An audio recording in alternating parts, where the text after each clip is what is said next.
about a 50-minute show called The Financial Quarterback. This is Josh Zielinski.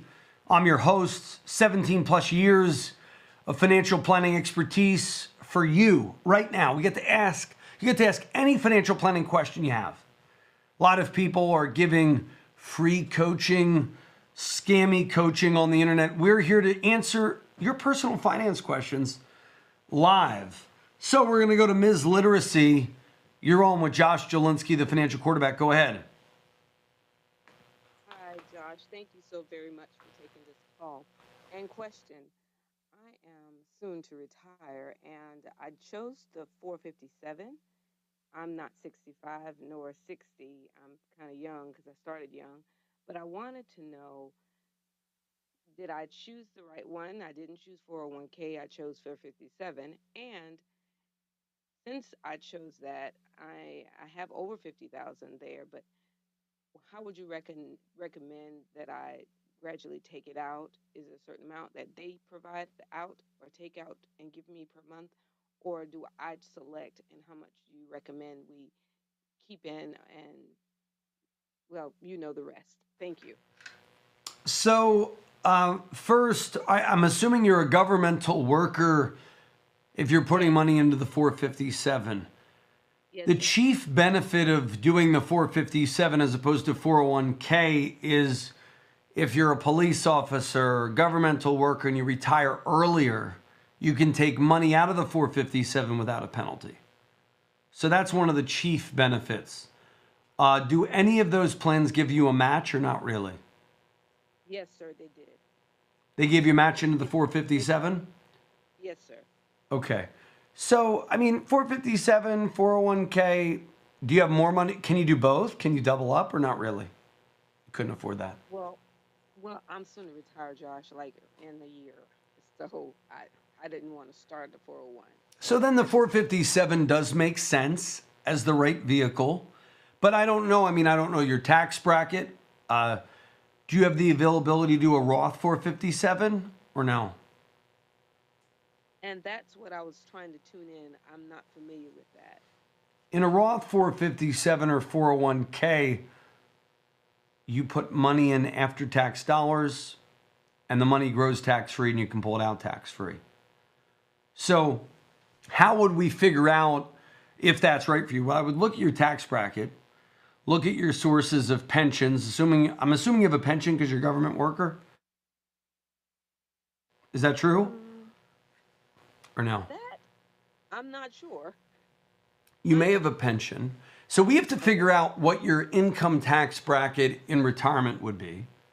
And if you call our office at 888-988 Josh, we have a free modeling tool which I'll make available to you.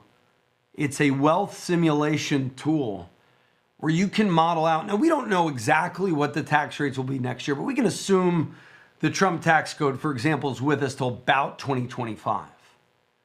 And then we could even model in, well, what if Biden raises taxes? What if Congress and Biden agree on something, which fat chance probably not going to happen. We'll probably have more gridlock after November.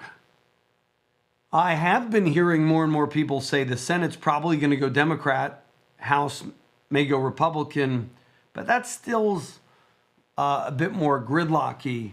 So we probably won't have major tax legislation. So we can model out what your taxes will be. If you'll be in a lower tax bracket when you retire, it may make sense to not do a Roth, but to do the traditional 457. If you might be in a higher tax bracket in retirement, it may make sense to do a Roth. I hope that helps you.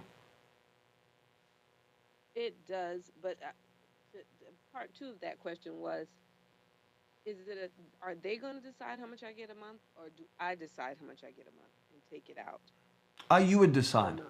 So, Okay. Well, all right. Thank you. and then we could do an income plan, which is everybody listening to the sound of my voice needs to get an income gap plan. An income gap is basically what you need for your budget, less your guaranteed streams of income or GSI.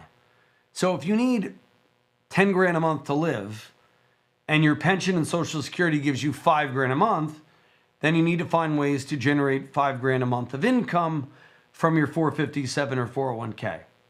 But if you're like, hey, all I need is $4,000 a month and I'm getting $4,000 a month from pension and Social Security, then your 457 might be gravy. So retirement planning is really about cash flow planning and about meeting, kind of creating what I would call mailbox money. So great question, Ms. Literacy. If you have any other questions, let me know. Next off, we will go to San Bernardino. But first, we'll go to Rencub. Go ahead, Rencub.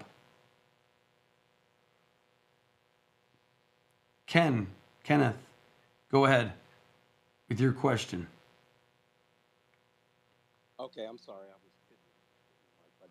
But quick question. I have a TSP account, government workers, of course. I'm about to turn 59 and a half, and at that point, you could take it out. I just want to know, is it best to keep it there, or do you have better options? Do you think I need to pull it out from the TSP account? Also, I have an S corp and a LLC, so that means I could probably put it over there. I have a Roth account on that side, and some other little things that I'm doing on that side as well. So, Well, number one, you're a federal worker, so I think it's fascinating news that Social Security Bill 2100 might end the windfall elimination provision of the government pension offset. I don't know if you heard that. So call your congressperson, tell them to pass that bill, because that will, I mean, selfishly, it may be bad for the country, but it would be good for you. Bad for the country in that it adds more to the debt. Good for you in that government pension offset really hurts federal workers when they go to retire. Also, the TSP could be a great place to grow money, but it's generally a lousy place to distribute money because they have limited investment options. And I found that you could generally beat the G fund for more conservative vehicles, and then the C and the S fund and the lifestyle funds could all be matched in a self-directed IRA that you can control. And we can help you do that with Fidelity or Schwab. The only benefit generally to keeping the TSP is some of the lowest fees out there. However, all they are buying is index funds, which you could buy on your own if you so wanted to. But you can't get professional help with the TSP. And the annuity options, if you remain in the TSP, are generally inferior because after you and your spouse pass, the money goes to the federal government. Now, when considering a rollover isn't right for everyone. So there are four things you want to look at when considering a rollover, and call us at 888-988-JOSH to see if a rollover is right for you. So TSP, a lot of federal workers have FEGLI, which is some of overpriced life insurance. Now, if you're uninsurable, it could be beneficial for you. But for many who are insurable, it could be a waste of money. So call us and we could help you on that. Does that help you, Kenneth, or do you have other follow-up questions? no, that's a good question. I'll give you guys a call. But generally with the TSP, I find 20 years ago it was great because it was hard to find low-cost investing. So the C, the S, the I. But I find the menu very limiting. So if you go to tsp.gov, the fund lineup, I mean, you're basically buying index funds.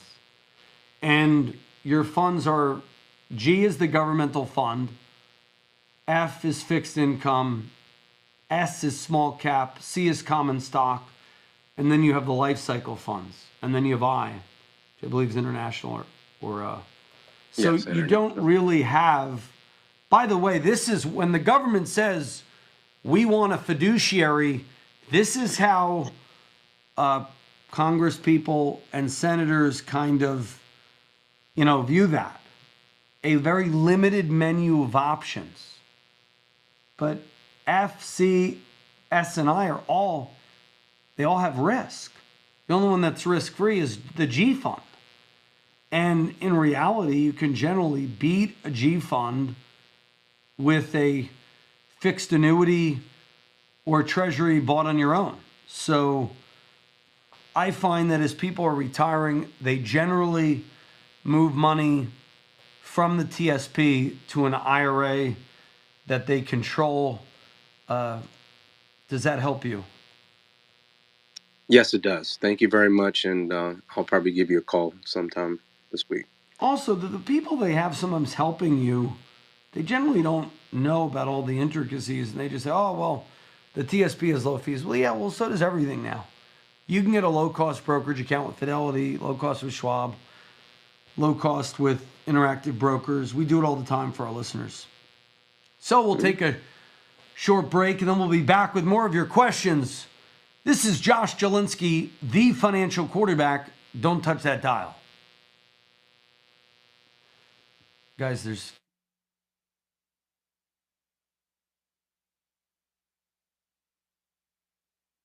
And we're back. This is Josh Jelinski, the financial quarterback. We're taking your calls on all matters financial.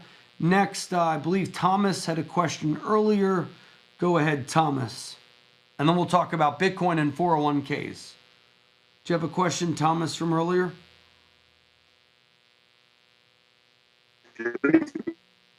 Go ahead, Thomas. Okay. Thomas, go ahead. Okay, Thomas, can you hear me? Yeah, I'm sorry. If you're talking to me, I actually didn't have a question. Oh, okay. I thought you did before. Okay. Next question is by Kay. I don't know if somebody can bring Kay up. It says she just started a new job. I'm in my 50s, married. My husband has a 401k, contributing for 30 years. I declined 401k from a new job because they don't contribute. Instead, DCAing into Bitcoin. Wise decision or no? I'm well informed on Bitcoin, no reservations. Well, if you're well informed, then it should be a wise decision. It's a long-term vehicle. I think you have to look at Bitcoin the same way as you look at stocks, that it is a long-term vehicle for the long-term future, so you shouldn't merely view it as a get-rich-quick thing. Too many people look at Bitcoin as a get-rich-quick thing because to be honest, it was the last 10 years. But I think it's a superior monetary technology. I think as more and more people lose faith in the Fed, it will eventually, 10 years from now, 5 years from now, very bullish on Bitcoin.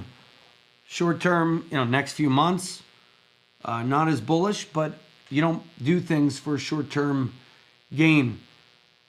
Okay, next up, we have Shannon, who has a comment on... Shannon has a comment on low income and young people starting out need to know and take advantage of their savers credit on their taxes. You betcha. If people are starting out, the savers credit is a very powerful tool to take advantage of. Okay, San Bernardino says, wonder if Josh has any thoughts on possibility of allowing crypto into 401ks. How do you define crypto? Do you define crypto as Bitcoin? Bitcoin is being incorporated into some 401ks.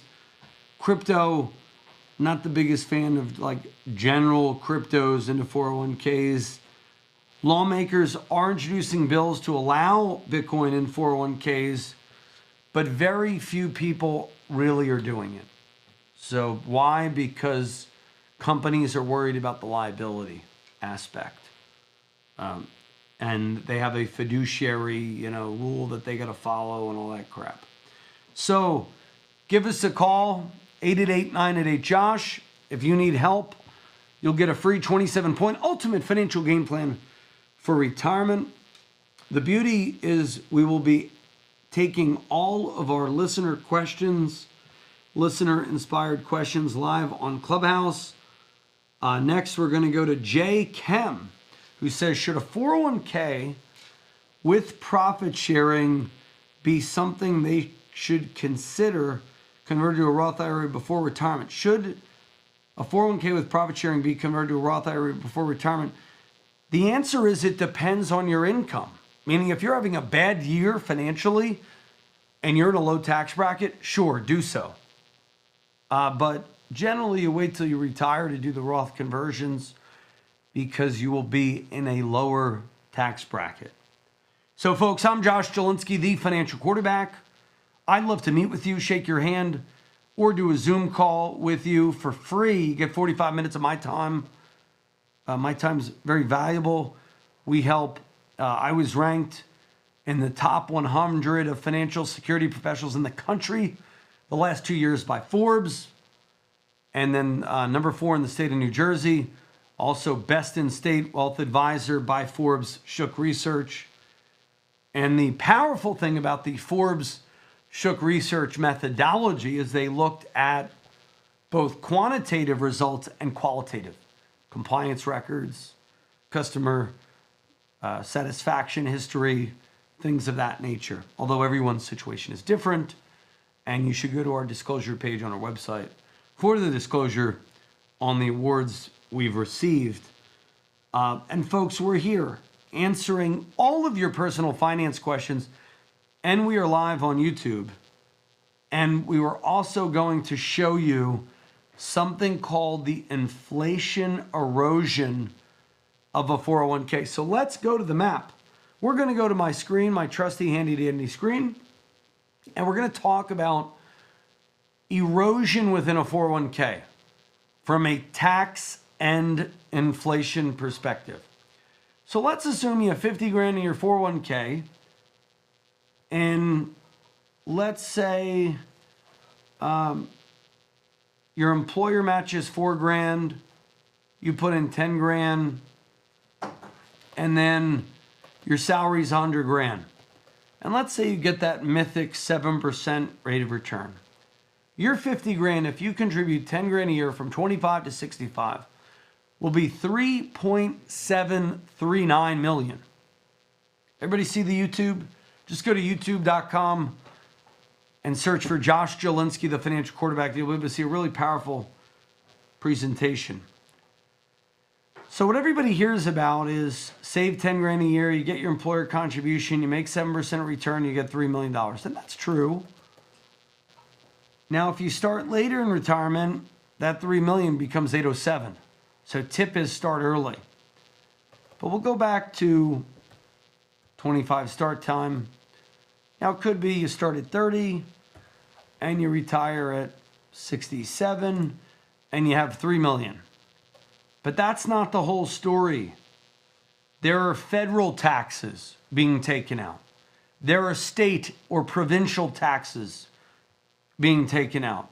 There are state taxes and there are management fees. And then there's also something called lost opportunity costs. So this pie represents, the green pie that's in our YouTube represents, if you're not watching on YouTube, if you're listening over Spotify, iHeartMedia, or the radio, the green pie represents your, we'll just call it key lime pie that your Aunt Melba made. I had an Aunt Melba from the South, and she made key lime pie, and it was delightful. And so your $3 million is if you were a good little boy.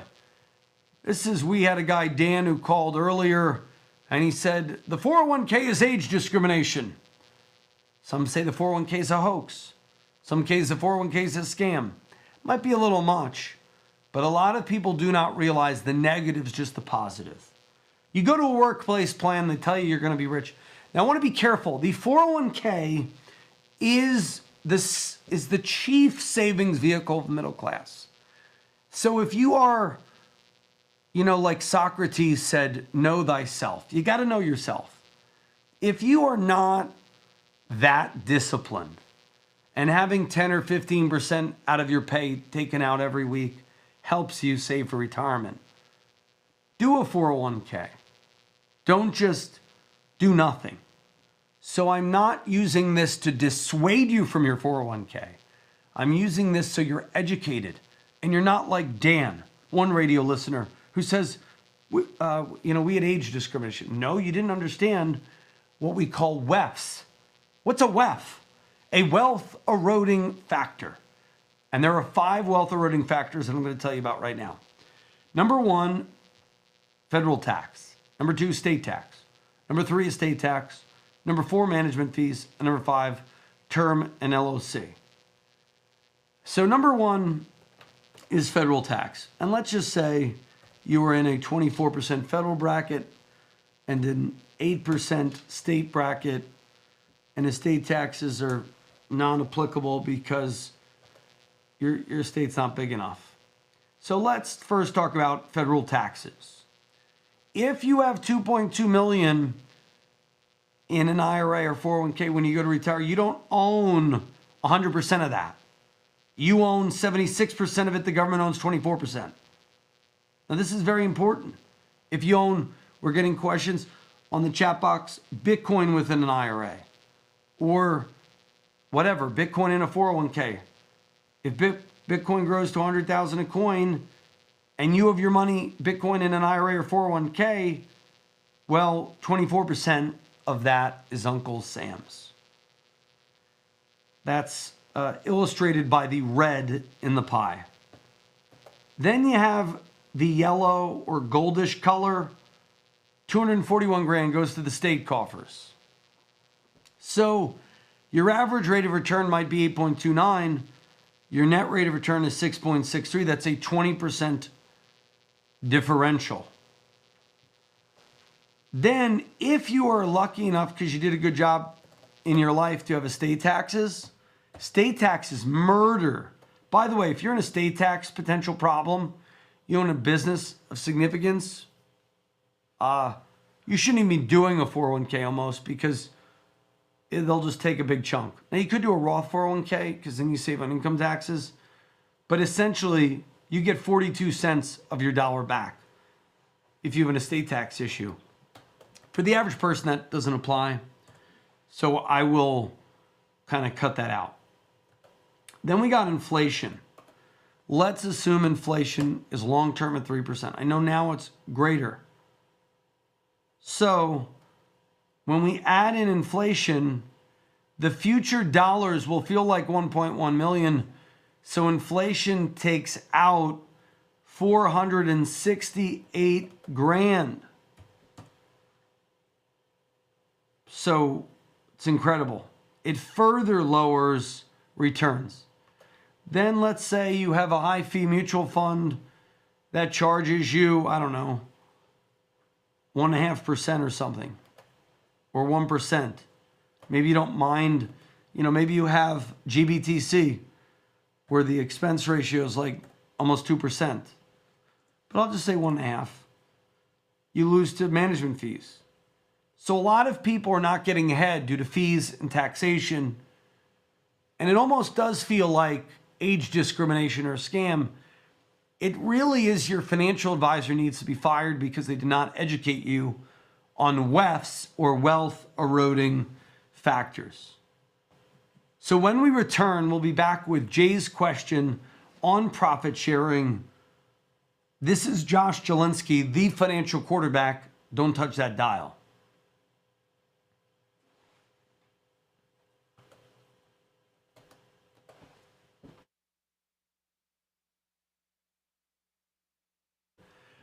Okay, we're back. This is Josh Jelinski, the financial quarterback.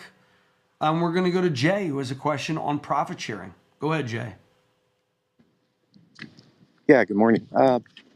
Is there such thing as a Roth 401k with profit sharing? Yes, we do that all the time for people. We blend a Roth 401k with a profit sharing. Now, you can't do a Roth profit sharing, but you can do a Roth 401k so you get tax-free money when you're retired, and you do the profit sharing so you get the write-offs now. We help people all the time do that.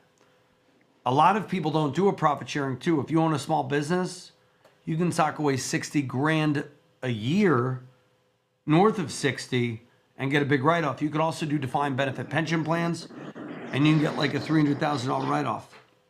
So that helps big. Any other follow-up questions, Jay? Okay, so what you just mentioned, 401k with profit sharing, defined benefit, pension plan, those you are going to have a tax problem though when you retire. I mean, what you just went through on the YouTube, uh, the government has a claim on a portion of that, so you're still in the same situation, even if you go to those other retirement vehicles that allow you to put away more amounts. Is that correct? Yeah, but it depends on your net worth. See, a lot of people, okay, I want to be clear. I'm wanting you to be cognizant of the wealth eroding factors so you can take advantage of them. So for example, what I like to do is max out my 401k. And then maybe when I'm retired and max out my Roths, I'm not eligible for a Roth, so I max out my life insurance, which is like a Roth. I max out my qualified plans, max out my pension. And until you're like 4 or 5 million in those pre-tax vehicles, it's not a big deal. What do I mean by that? If you have 4 million saved in a profit sharing, at 4%, that's about 160 grand. Plus, let's say 60 grand if you're married in Social Security, that's 220 grand. You're still in about a 24% bracket. Does that make sense? Which historically is low. So I can be right now in a 37% bracket. I'm in a 47% bracket with state and federal taxes, and I'm going to retire and be in like a 24% bracket. And maybe I'll retire in Florida. And maybe I'll use real estate write-offs to extract money out of my 401k, buy a VRBO, buy an apartment complex, buy multifamily, so that when I'm retired, that passive income, I can actually get a massive tax write-off to use against the IRA distributions. So it's not about 401k bad, Roth good. It's about, do you have a coordinated effect? Is your money coordinating and working for you? And that's one of the things we'll give you is at the 27-point ultimate financial game plan is a coordinated and integrated wealth plan where you can counteract your Roths versus your 401k. Does that make sense, Jay? There are so many variables and factors. I can see why you're you're doing a very good service for people. We need your help.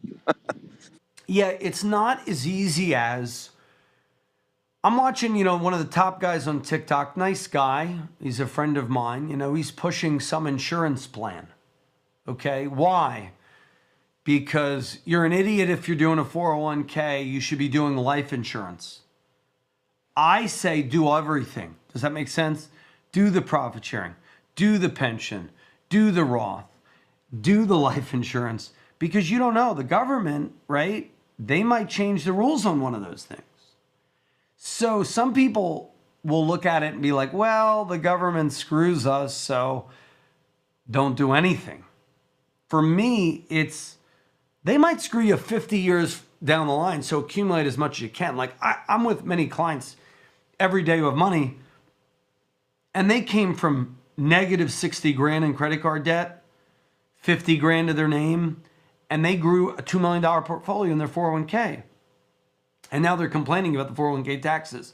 Well, in all honesty, I get the complaint, but they could have done, instead of maxing out their 401k, maybe they could have put 10 grand in tax-free and 10 grand in the 401k. Maybe they could see me, but it's about coordination. It's about integration. And that's why my job exists. That's why I'm a fiduciary. It's why if you have a good one, they're worth the fee. Now, do we believe in paying extraneous fees for commissions on mutual funds? No, not at all. We buy the lowest cost ETFs. We do commission-free trading on stocks.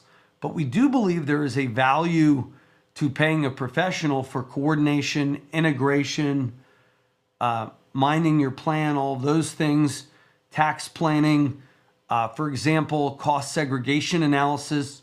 So one of the plans when I retire is I'm going to take money out of my 401k and IRA and buy real estate with it, and then use the write-offs on real estate to extract money out of my 401k with as little tax as possible. So do most people know how to do that? No, that's why they need me. So if you want to learn how to do that, call us 888-988-JOSH for the free 27-point ultimate financial game plan. For those of you just joining us, I'm Josh Jelinski, the financial quarterback. I want you to share this with everyone you know on Spotify, iHeart, Clubhouse. I want everyone to hit that upward arrow button and click share it in the hallway. Say, get in here. Listen to the financial quarterback. He is taking all of your personal finance questions for free. And type yes if you can hear me in the chat box. Also, DM me the word plan, and I will give you the 27-point ultimate financial game plan. So we'll do some modeling right now on the YouTube. So imagine that. Like the average person is like the lemming off of the cliff. They have $3 million or they think they have $3 million. But it doesn't mean you shouldn't save because your $3 million is going to go down to 1.3 after taxes and inflation. Just means you need to be aware of that because you got to find ways to offset that. So we talked to a government worker who has an S Corp. Well, maybe you start a small business when you're retired to use some of the offsets. I talk about a book in my book, Retirement Reality Check, which we will give away free to those of you who schedule and keep your no obligation review at 888-988-JOSH, or you can buy my book. If you don't like freebies and you want to give me support, go to retirementrealitycheck.com. You buy my book, I'll give you 3 free gifts. So I'd really appreciate that. Retirementrealitycheck.com was an Amazon bestseller. And my book is not published by Josh Jelinski Publishing. I want to be clear. It is not a self-published book. Everybody now is a book. Not everybody, but, you know, a lot of financial advisors have a book, but they're not published by HarperCollins. They're not on iHeart, WR, one of the biggest stations in the country. So folks, consider the source. We're an Amazon bestseller published by HarperCollins, and buy the book, retirementrealitycheck.com. But in the book, I talk about Tommy and Tina, and Tammy and Tommy. I forget their name, but it was Tammy and Tommy. It was a real client of mine, but I changed their name to protect the innocent. And this guy was a tinkerer. This guy is a man after my own heart. So he's retired. He's making money on his pensions. He's making money on his interest income, but he wanted some write-offs. So he makes these beautiful lamps from picking garbage, basically, and he sells them. And he drives all around the country. And they go to Florida, they go to North Carolina, they go to California, and they sell their lamps at flea markets around the globe, and their travel to those destinations is a write-off. So he uses every opportunity as business. Now he might make 20 grand a year from those side jobs, but you know what he gets to do? He gets to write off his cell phone used for business purposes. He gets to take the home office deduction. He gets to take the travel deductions. So did he do the conventional 401k IRA? You betcha. But he's also doing the unconventional things. So financial planning is about coordination and integration within your plan. So give us a call now, 888-988-JOSH, if you want the free 27-point ultimate financial game plan. I want you to ping in 15 of your favorite friends. Share this with them. We're giving away pure gold. So next, what I want to show you is how when you have a plan, you need to account for various taxes. So your 401k is a tax-ticking time bomb. Why? I'll also show you one of the best calculators that you can use for retirement planning. But first, we'll take a short break. This is Josh Jelinski, the financial quarterback. Call us now, 888-988-JOSH for your free book. 888-988-JOSH to get that free book when you schedule your no obligation review. And if you call us right now, I'll throw in the 27-point ultimate financial game plan. Call us now, 888-988-JOSH. 888-988-JOSH. We'll be back after these messages. And we're back. This is Josh Jelinski, the financial quarterback. Would you like to learn, Jim, the history of the marginal income tax? Sure. Or do you have it memorized by now? Did you memorize it? No. Well, the big point is we're all screwed. So the point is this. When was the income tax first instituted in the US? I want you to type in the chat box. When was the income tax as we know it first instituted in the US? If you know, type it in the chat box. Now, it was resurrected from the dead back in 1913. It was actually original in the Civil War. And Honest Abe said it was temporary, and he kept his promise. It was temporary to fund the Civil War.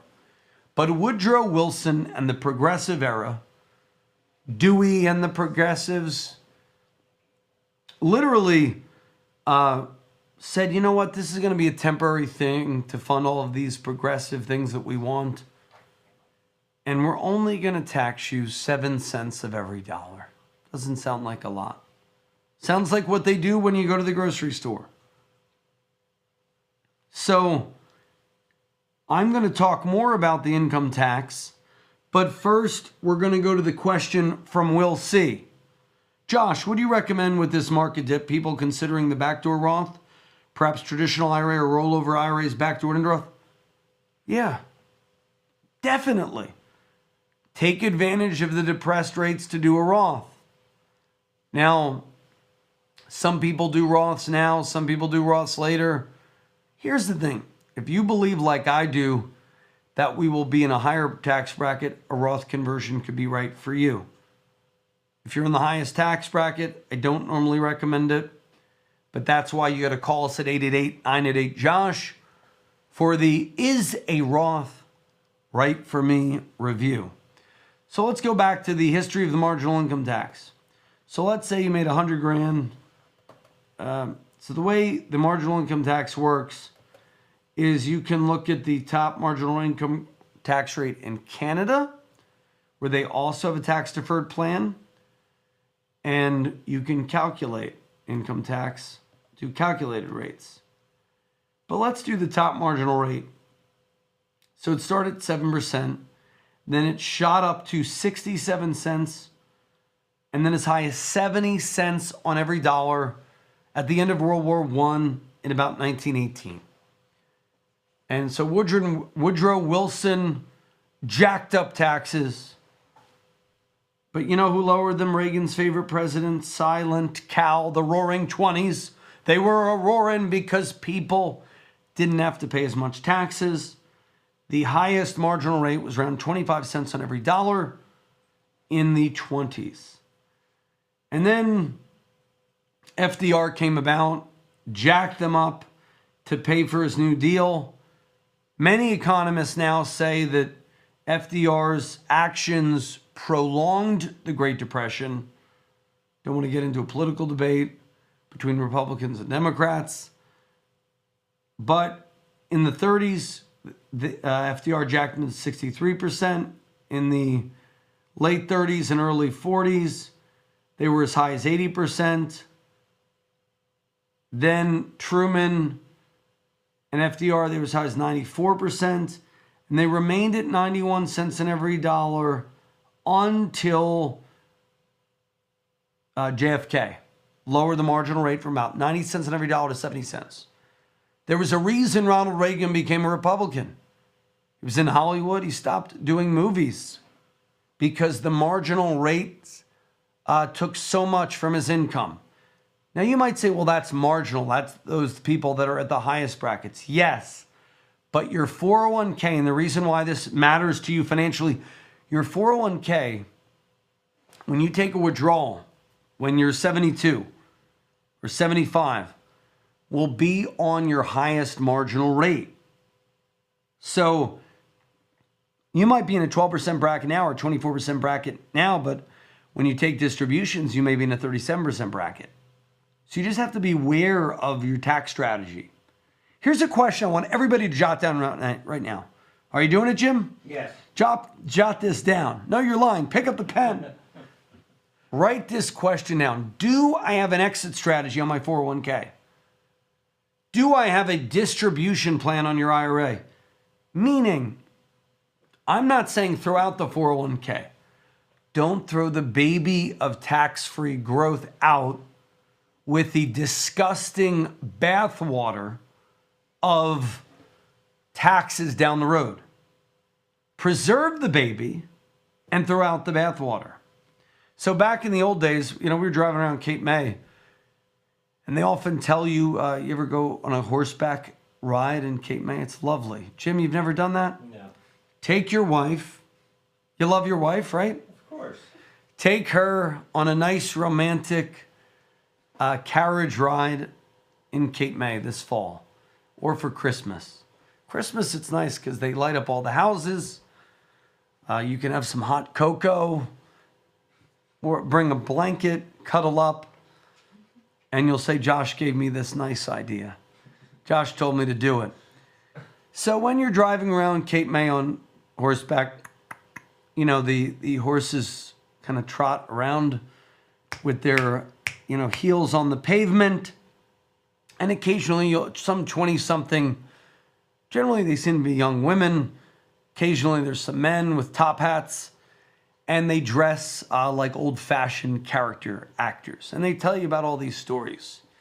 And this house has like a certain type of porch so that the gentlemen didn't look up the skirts of the women as they were sitting on the porch fanning themselves while on the beach. They have all these. And then this guy had 11 windows for his 11 daughters. And I don't know if these stories are true or not, but they're fun and they make the carriage ride a lot of fun. One of the stories is the story of the bath back in the day. So back in the olden days, whatever you might say, let's say you had 11 kids. The father took the bath first. Then the mother took the bath second. Using the same water, by the way. Oh, come on. Then No. Kid 1, kid 2, kid 3, kid 4, kid 5. So the phrase that we get, don't throw the baby out with the bathwater, was literally by the 11th kid or the 7th kid, because people had more children back then, the bathwater was so disgusting, you literally had to make sure you didn't throw out the baby with the bathwater. So in today's culture of, 30-second sound bites or 15-second sound bites on TikTok, people talk about the negatives of a 401k, but the baby is tax-free growth. The baby is forced savings. The bathwater is future taxation. So I hope that analogy helped you or story helped you realize you don't want to throw the baby out with the bathwater. So the bathwater is taxation. So, and thank God for modern hygiene. So they use the same bathwater. That's why they didn't live long. That's why they didn't live long. So then if we go back to the history of the marginal income tax bracket, JFK lowered them from 90 cents on every dollar to 70. Then Reagan lowered them to as much as 28 cents on every dollar. Now, I know Reagan didn't do it alone. There were obviously Republicans and Democrats on other deals. We're just using the president to sort of describe it because generally presidents drive tax dollars. Now, you might say, do I get rid of my IRA? Do I Roth everything? Do I move everything in a Roth? No, but you might tax diversify. Do I move everything in a life insurance policy? No, but you may want to consider it for part of your money. Why are people so dumb? Why do they have to do things all or nothing? It's a both and world. It's not an either or. That's the either or fallacy. Did any of you take logic? I don't know. So most people haven't taken logic. So we have a soundbite culture. So if we look and we go back to the 401k taxation, the trend is definitely up because from Reagan, George W. Bush raised them, then Clinton raised them, George W. lowered them from Clinton, Obama raised them from Bush 2, and then Trump lowered them from Obama, but he did not lower them that much. He lowered them from about 40 cents on every dollar to 37 cents. If I was the president, I would lower marginal taxes, should be no more than 20 cents on every dollar. If God can live on 10 cents of every dollar, why can't the government live on 20? That should be a cap. There should be a max tax rate cap of 20 cents on every dollar. It's wrong. It's unfair. But anyway, I'm not president. Don't plan on running for it anytime soon. Although, I was talking to somebody, some no-name guy planning on running. His name's Jeff. He goes, I want to be president. And he reminded me of Dennis Kucinich. Remember that guy? Number one, Dennis Kucinich ran as really a no-name guy. Nobody knew who he was. When the guy ran for president, everybody knew who he was. So maybe Jim, if you were or anybody here, if you want to become a household name, run for president. Even if you lose, you could really gain some notoriety by coming out with some outlandish thing, like the 999 plan. The guy was supposed to be a Republican, right? Remember Herman Cain, God rest his soul? He came up with the 999 plan. That was the dumbest plan I ever heard in my life. Because why would you want the government to give... He was basically adding 2 more sources of revenue to tax dollars.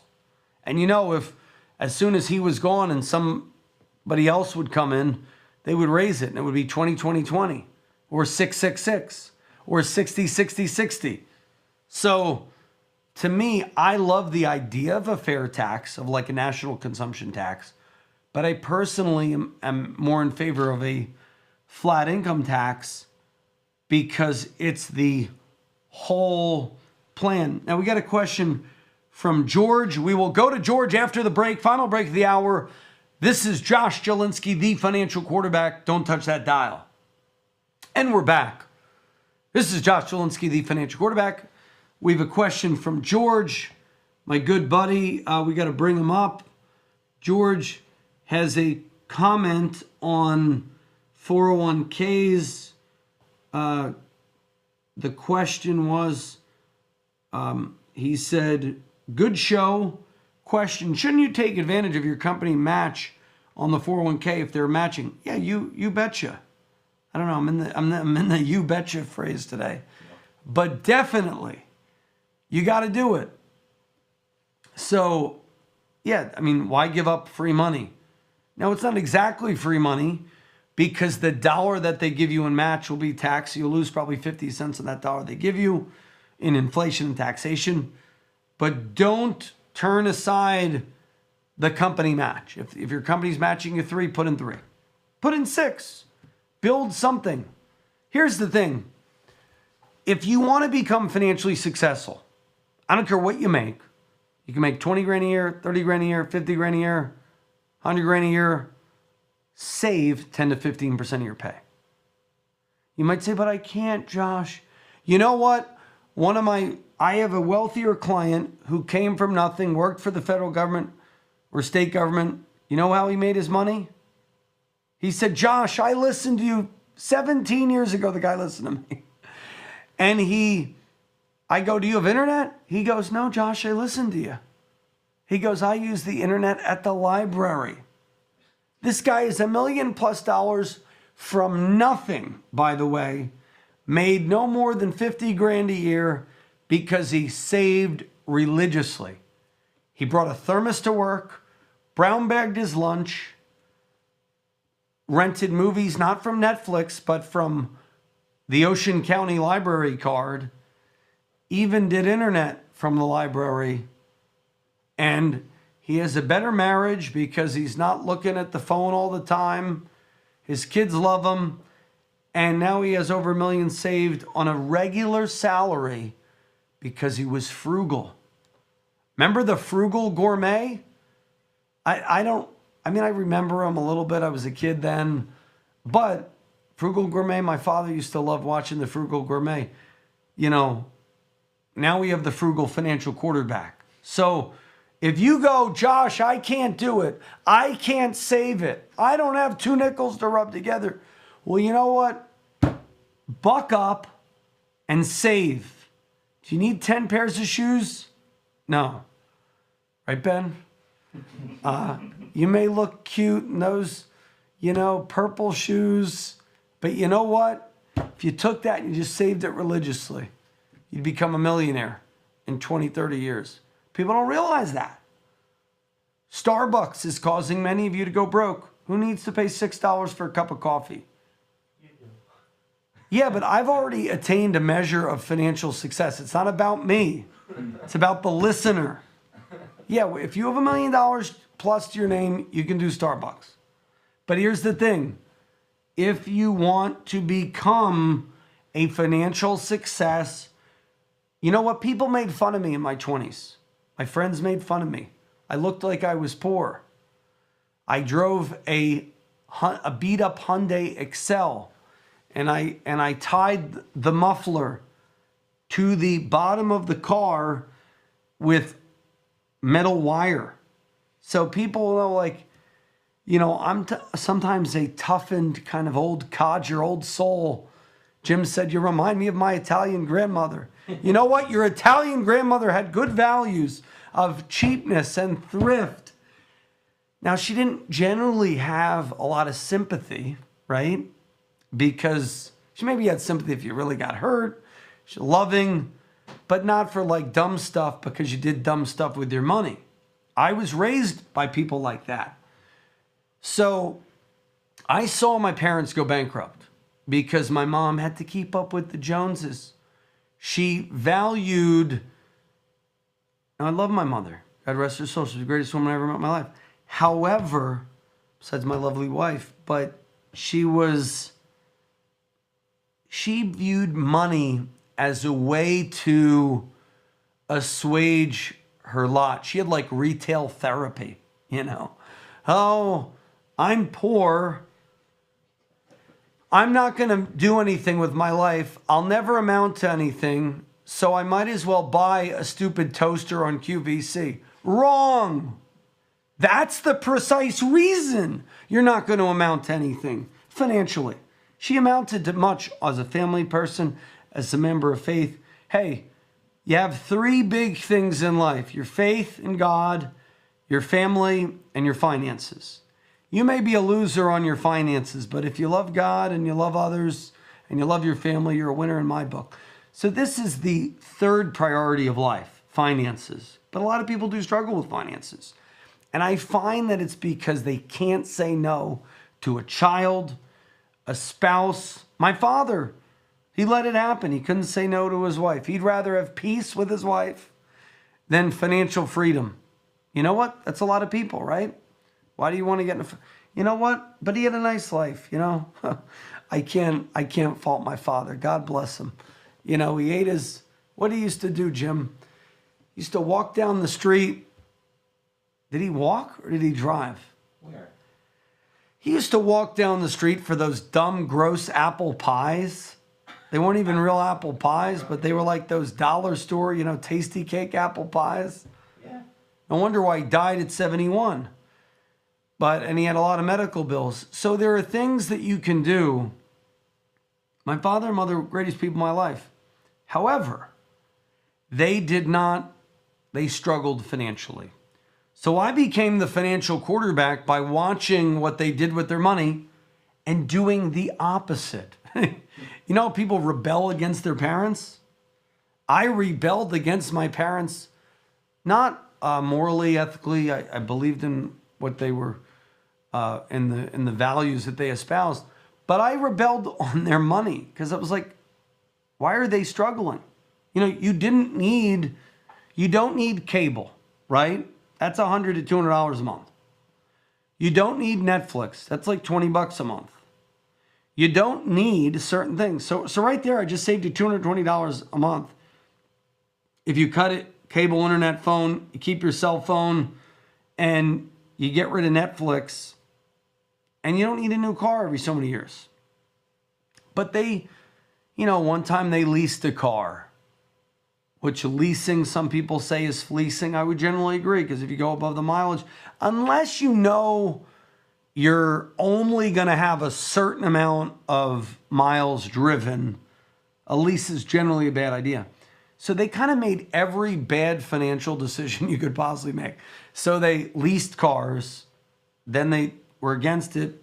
It kind of gave them behind the 8 ball.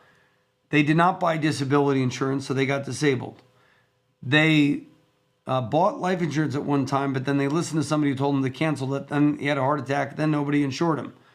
They What else did they do? You know, they bought a timeshare. Well, they had no money. Why did they buy a timeshare? So the point is that the problem I find is people who can't get ahead, they start saving $200, $300 a month, and they do the math, and after a year they have $3,600. They're like, what can I do with this? What am I going to do with $3,600? So I might as well not save. But if you do that for 10 years and you invest that, maybe that 36 becomes 72. And then the next 10 years, that 72 becomes 140. And then the next 10 years, you started with nothing, and 30 years later, you have 280 grand. So there's a Bible verse that's very critical. It says, it's a very good Bible verse, no matter if you follow the Bible or not. It's called, do not despise. You know this Bible verse, Jim? I think so. Go ahead, say it. Probably because I say it all the time. Do not despise the day of small beginnings. So it was the story of Zerubbabel rebuilding, and Zechariah, they're rebuilding the temple, the temple in Jerusalem. And the whole idea is don't despise the day of small beginnings. Too many of you, it's hard. It was hard in my 20s to tell my wife when we were newly married we were going to be poor for the rest of our lives. So that was my goal, to live like a pauper from 20 to 30, and we did. And we lived on 20, 30 grand a year, and we just banked it. So I don't have a lot of sympathy for people who say, oh, I can't do it. You know, I wore the same suit every day. And then what I would do is I'd go buy 5 different dress suits and 5 different ties, so I'd look a little different. And then I would take it to the dry cleaners on Saturday morning. They would have it Monday morning, and I'd be ready for the day. The truth is, it's just hard. You know, it's hard to eat pork and beans or beans and rice. But I didn't do that. I didn't do the Dave Ramsey plan. What I did instead was I ate salmon on the George Foreman grill. So when you had no money, go to the grocery store. But I still wanted to eat pretty healthy. So I'd buy, you know, a bag of spring mix, broccoli, salmon, some nuts, some raisins. What else more do you need, right? Some oranges. And then I'd have a snack or something. I'd splurge on maybe like a little, I used to like orange sherbet with like Dove dark chocolate. Oh, it's a really good combo. And then they had an ice cream that did that until I was getting so fat I gained a lot of weight one year. And it was because the sugar in the sherbet. And anyway, so my point is, so we still had a little fun. And then because we lived like paupers for 5 years, the one thing I wanted to do was go on a vacation every year. You know, so we did that. But other than that, we were very ascetic in our lifestyle for about 5 to 7 years, which I think that's all you need to be. You need 5 to 10 years of asceticism. Problem is, a lot of you, you're like 55, and you did that your whole life. You don't want to do that again. That's kind of what happened to my parents. So they'd rather go to Disney World every year than save their money. And, you know, whatever. But, okay, next up we're going to Will. Will C. has a question on his money. Will, where are you? You want to ask it? We can bring you up on stage.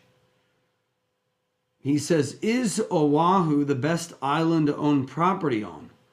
Or will VTOL technology make the other islands better real estate investments in the medium term? Vertical takeoff and land. Well, that would be cool if we had vertical takeoff and land technology. I don't know when that comes about, but sure. Oahu to me is too congested. I prefer Kauai or, you know, Big Island or Maui. I don't know. Oahu is beautiful though. I love Oahu. I love Waikiki, even though it's kind of overly congested. I went there once. It was very nice. I've only stayed in Oahu this past year. We went to the Oahu for about 2 weeks. That was nice. It was a real nice time. It's more commercialized. Water's very beautiful. But sure, you know, why not? Okay, Joshua says, Kauai is way better. I would agree with you. We have a few minutes left. If you have a final question, we will go to your questions. 888-988-JOSH. Shelly, do you have any questions? I know you're a personal finance aficionado. Hey, good morning. I don't have any questions at the moment, but I did want to add something for anyone who was curious out there in radio world, that there are a few special instances where leasing can make sense. But if you have any questions on that, reach out to Josh and he can get you in touch with me. And I will happily answer those questions for you. The rare instances typically come when they have a special, and a lot of times it's for people who plan to own the car long term. Sometimes buying out the lease can cost about the same as had you financed it outright, but it has advantages to reducing liability in the first 3 years of ownership. But we can talk about that another time. I just wanted to put that out there in case that was of interest to anyone. Yeah, leasing makes sense for certain businesses, for certain people. Just watch the mileage caps. For many people, it becomes too much. But with people driving less, it may make sense. So yeah, leasing is not wrong for everybody. For my parents, it was. They drove like 30,000, 20,000 miles a year on a $12,000 lease. And it just, that really set them back, I remember. Disability set them back. Here's the thing, the antidote to bad financial mistakes is good financial planning. So I'm going to give you, as we conclude, what do we cover in the 27-point ultimate financial game plan that I give away for free? And I will show that on the YouTube real quick. We cover car insurance, home insurance, liability insurance. Why?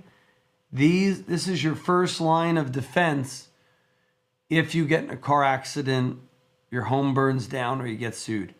Then we look at disability insurance. 1 out of 4 people will get disabled at some time in their life, and they are inadequately insured. And I remember my dad got disabled, had a heart attack, and the employer pushed him out. They didn't say that, but you could tell. And, shame on him, he didn't have disability insurance. But was it even really a thing back then? I don't remember it being talked about.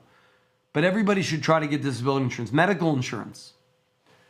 Government plans. That's Social Security. Do you have a plan for your Social Security? Wills and documents. Trusts and ownership. What does that mean? A trust helps you protect your money from what? In-laws, outlaws, creditors, and predators. Prenup. Holler, we want prenup. If you are, so Ben, let's say you get married and you become a millionaire before you get married. You're going to want a prenup to cover you because you don't know. She may be only after you for your money, not just your good looks. Or your sneakers. So, now maybe you're like me, you have 7 beautiful kids, or maybe you have 3 beautiful kids. You don't know if they're going to get divorced. 1 out of every 2 marriages end in divorce. Now, I don't believe in divorce. I don't think anybody who gets divorced believed in it when they started. But you need a plan to protect your kids. So 1 out of 4 will get disabled. 1 of 2 might get divorced. Do you have a plan that encompasses that? So a lot of people think they don't need financial planners. You don't need a financial planner to put your money in index funds. You could do that yourself. You need a financial planner to organize your asset allocation, to manage your ultimate financial game plan, which is the 27-point checklist. You're too busy for this. I have people, and the more money you have to then watch, okay, is my will updated every year? My trust updated? My life insurance updated? I did a TikTok. I'm a budding TikTok celebrity. Not really. But we had we've had a couple videos get 100,000 views, And people will say, oh, rich people don't buy life insurance. What idiocy. Do you know who Joe Robbie was? Joe Robbie was the former owner of the Miami Dolphins. The Robbie family lost the Dolphins for like a pittance. Now an NFL franchise is north of $1 billion. I think they only got $100 to $300 million. Why? Because the Robbie family had to sell it because they didn't buy life insurance to pay the estate tax on the value of the business. If Robbie was smart enough to buy life insurance, he would not have lost the franchise. Imagine you build your whole life, the Miami Dolphins, a great legacy, and then you lose it because you were dumb. You were too poor in your own mind. You were too cheap. Joe Robbie wasn't poor. He was worth north of $100 million. That happened, by the way, to WOR, the station we're on. They had to sell for estate taxes. So the point is, my clients don't have to sell due to estate tax issues. That's why you need life insurance if you're rich. So people don't realize that. A lot of rich people buy life insurance. Also, here's the thing. Maybe you have a business that in your mind is worth millions to your kids, but nobody wants to pay that.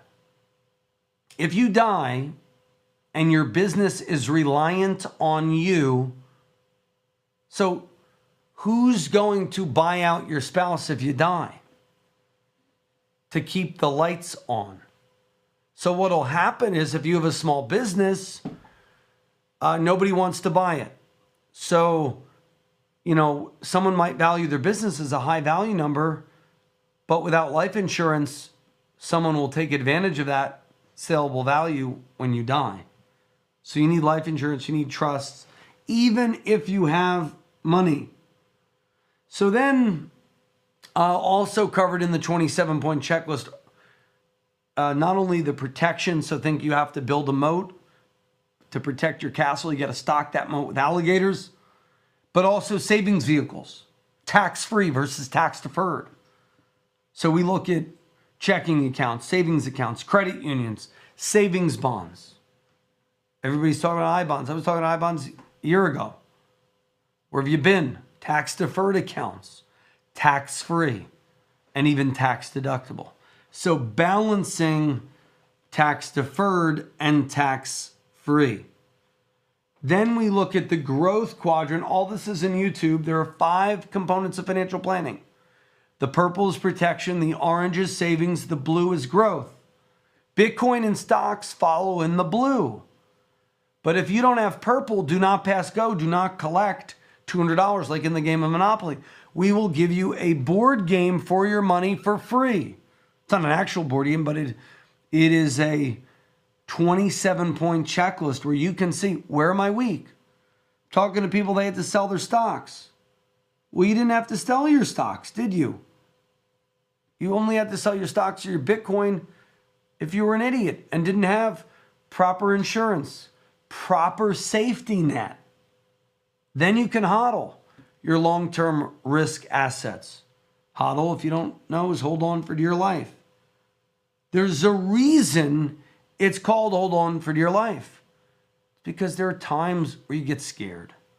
It's where times where even I, the financial quarterback, get a little scared. So someone says, Josh, how do you get paid for your financial services? We are fee-based fiduciaries. So you pay us a fee for a plan, or you pay us a fee to manage your assets. We have a fee-based fiduciary firm registered with the SEC. We're ranked in the top 100 in the country the last 2 years as top financial security professionals by Forbes Shook Research. So you can call us for a free review, 888-988-JOSH. But hey, I love giving free tips. So someone wants to know, how do I get the checklist? I will give you all the checklist for free. If you DM me your phone and your email, it's very simple. You might say it's just like a tic-tac-toe board. But you'd be amazed at how many people... Now, you can have all these boxes, but they need to be audited. So the checklist, make sure you have it. Then what we do is you put your own numbers in it. We have a secured portal, and then we tell you whether you got something, but not enough. Red means caution. Maybe you don't have a will. Maybe you don't have disability insurance. Maybe you have disability insurance at work that only covers you for $5,000 a month, but you make $10,000 a month. Stuff like that. That would be a yellow. Not having it would be a red. Green would be you have enough disability insurance to totally replace your assets. And then same thing with savings. Do you have a year's worth emergency fund in the bank or T-bills or something like that to draw from? Then blue is your high growth assets. So just call us 888-988-JOSH for the free checklist, or you can DM me and I'll have David call you. Now, we'll give you the checklist for free. Just call our office, 888-988-JOSH. I want to be clear, there are two checklists, so that it's not... The checklist is first like a general overview of the 27 things you need. Second, it's your own numbers on our own model so you can see where I'm weak. It's for visual learners. So some of you are not spreadsheet types. We can, if you're, an analytical, I'm a recovering analytical, as George says in the office. For those of you who need a spreadsheet, that's how you think we'll do that. But the beauty of a model is you can make a split-second decision. Man, I'm weak here, and I need to be stronger here. So give us a call, 888-988-JOSH. I want to thank you all for joining us. This is Josh Jelinski, the financial quarterback. 888-988-JOSH for the free 27-point ultimate financial game plan. I'll be with you every Saturday and Sunday at 9 on WOR, 710 a.m. Every Saturday at 9 on Clubhouse. We also do around 5 to 7 on Clubhouse. Our YouTube's on our YouTube channel, Spotify, and our iHeart. Thank you. This is Josh Jelinski, the financial quarterback, signing off.